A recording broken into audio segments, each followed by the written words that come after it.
G'day! Do you know what the drivers drove to the Australian Grand Prix in Melbourne? If you don't, you'll find out at the end of this video, and I can tell you, it was a much narrower band of cars, and interestingly, no car rental companies involved. The whole story in 8 seconds time.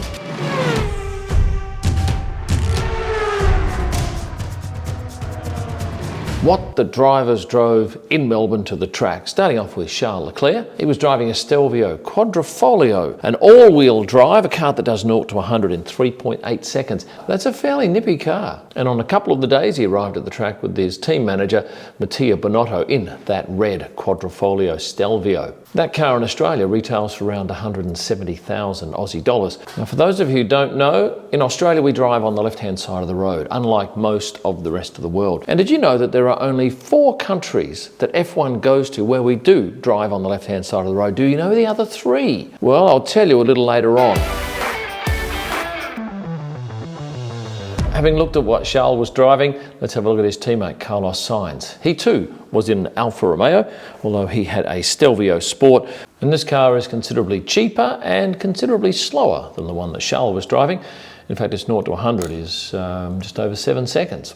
A couple of you have asked, do these drivers walk from the car park or do they get dropped off? Well, it's a blend of both, and in the instance I've talked about there with Charles and Carlos, both of those were dropped off by their trainers at the Melbourne Walk, and then they walked up the walk and their trainers went and parked the car. Most of the drivers did walk up and do the Melbourne Walk. When I say most drivers, a couple didn't, and case in point here with Lewis Hamilton. He was in a Mercedes EQC400 4MATIC. Now, there are 2 versions of this car, this version and a 4MATIC Sport, and the difference in price is roughly 20,000 Australian dollars. But the one you're looking at right here retails in Australia from around about $125,000. And did Lewis drive? No, Lewis never drives. It's always his security guard, Lloyd, or Angela, his physio. And in this case, there was a fair amount of confusion on the first day because he wasn't sure which entry to go to. And in the end, instead of parking and walking up the walk, he did the tricky thing and actually drove his EQC400 up the Melbourne Walk, parked about 30 metres from the gate, jumped out and walked into the paddock and into the hospitality suite. George Russell, on the other hand, did walk the Melbourne Walk. He was driving a Mercedes GLE 63, black in colour, parked in the car park and actually reverse parked and got a rousing round of applause from the spectators who were excited by the prospect of George about to walk past them. Next up, the Red Bull drivers, and both of them, Sergio Perez and Max Verstappen, were in the same colour and same type of Honda Civic Type Rs. Both blue, both sporty, both impressive, and both of the drivers walked the Melbourne Walk. Sergio Perez passengered in, and he was dropped at the Melbourne Walk and walked swiftly past all the people, giving them a wave and acknowledging them, yes. Max, on the other hand, parked his car and walked in with his trainer, although once again, not stopping too often, I think a couple of times. You may remember at the start, I mentioned that there were no car rental companies involved. Where were these cars coming from? Well, one distributor in Melbourne, Zagami. They are a major player in the industry here in Australia and sell a whole host of luxury makes and models. And there was a contra deal there, providing some cars in return for some sort of discount on their suite. And given that I've mentioned Red Bull, I might jump straight into the other Red Bull team, that's AlphaTauri. And I have to thank one of my YouTube followers who sent me a picture of the 2 cars, I think on the Tuesday. They'd spotted these cars outside a Melbourne hotel. Turns out that hotel was where both Yuki and Pierre were staying, and those cars were obviously for those drivers. So I knew what to look for. And sure enough, we had Pierre in this Type R Civic and Yuki in a red one. This car does 0 to 100 in 5.7 seconds and has a top speed of 272 kilometres an hour. During this race, in fact during every race, I get a lot of people Instagram messaging me primarily saying, I want to see the drivers, when do they get in? Well, there is no time that they get in. I've seen them arrive as late as an hour before their first commitment at the track. In fact, no, if you take into account the press conferences being their first commitment, some of them arrived just 10 minutes prior. And then on the other hand, someone like a Charles Leclerc on race day might get into the track 7 hours before the race starts. So if anybody asks me now, I say anywhere from a few minutes prior to their first commitment to say 7 hours. But my advice for anyone wanting to meet a driver is to get there when the gates open. McLaren next, and did we have a 720S? Did we have a spectacular orange sports McLaren? No, we did not, unfortunately. We had BMW X5s, beautiful cars, but I really want to see some stunning sports cars. And I think once we get back to Europe, in Italy and in Britain, we will see those magnificent supercars at the track. Daniel here was dropped at the entry to the Melbourne Walk by Michael Italiano, his trainer, and he would then go and park the car while Daniel stopped for every single person that wanted something. Photograph, selfie, chat. His teammate Lando Norris, well, he was no less focused on the Australian public than Daniel, and it was great to see. And in fact, I spoke to his trainer, John Malvin, must have been on the Sunday morning, and I said something about, did you have any dramas leaving last night? And he said, you know what? I said, well, let's walk down here and avoid the crowd. And Lando said, no, we're going to see them all. And he did. Let's jump now to the Alfa Romeo drivers. And of course, they were driving Alfa Romeos. Valtteri Bottas, in this instance, arrived in a Stelvio Q4. This is the quadrifolio that sells for around 170,000 Australian dollars and is the quickie, the 0 to 100 in 3.8 seconds.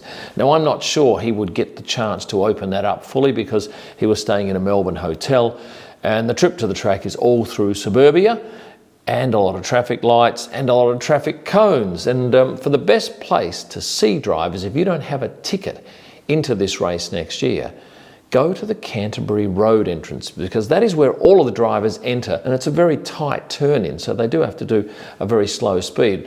And if you're just after a glimpse of them, stand on this corner here and wait for them next year. Valtteri's teammate Zhou Guanyu, who is a snappy dresser, particularly on a Thursday, and have a look at these shoes he wore. I don't think I featured this in my video. These were the shoes he was wearing on one of the days. Rick Owens' Adidas collaboration, expensive, and certainly no danger of Zhou falling over in these. Have a look at the heels on that. He was driving a rather brightly coloured blue Alfa Romeo Giulio, a sedan, and it's worth around 150,000 Aussie dollars. Do the drivers get a choice of what they drive? I'm not sure I know the answer to that, but obviously the teams want them to be driving their sponsors' marques.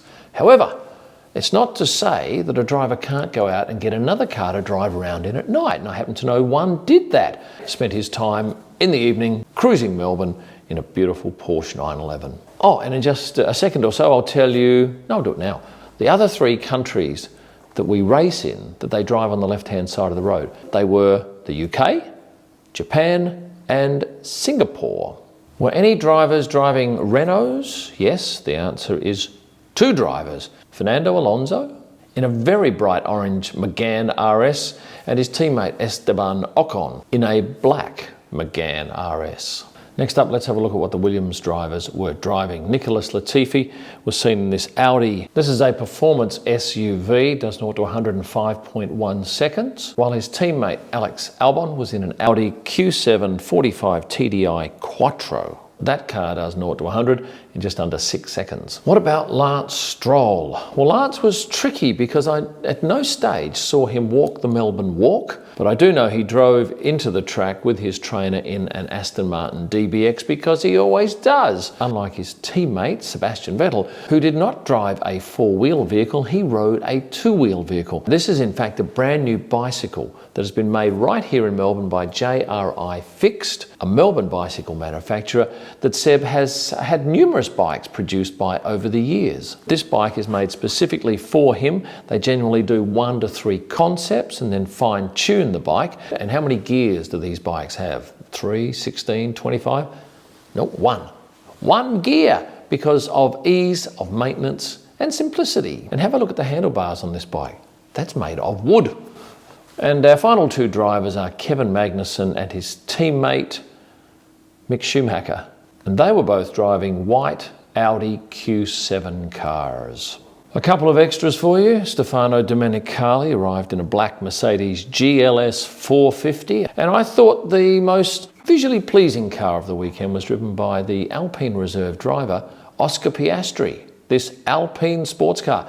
Now, I believe there's only 3 in the state of Victoria, or maybe 3 in Australia. Recapping, we had 4 driving Alphas, 4 driving Audis, 4 driving Hondas, 2 driving Renaults, 2 driving BMWs, 2 driving Mercedes, 1 driving an Aston Martin, and 1 riding a bike. With that said, I need a favour from you. Could you please like the video? Now, yeah, just press like. Thank you. Subscribe if you haven't done so and become a member. If you've, oh, I've done that bit. I'm going to now say what? Books, F1 drivers books at kimillman.com, merchandise there, wall art, beautiful pictures framed and sent to you, almost anywhere in the world. All of the images that I keep from each race, and it's about 1,500. You can find them at prostarpics.com, and for my best images live from the track and all during the week, head to Instagram and search at Kim Illman. Thanks for watching and stay passionate.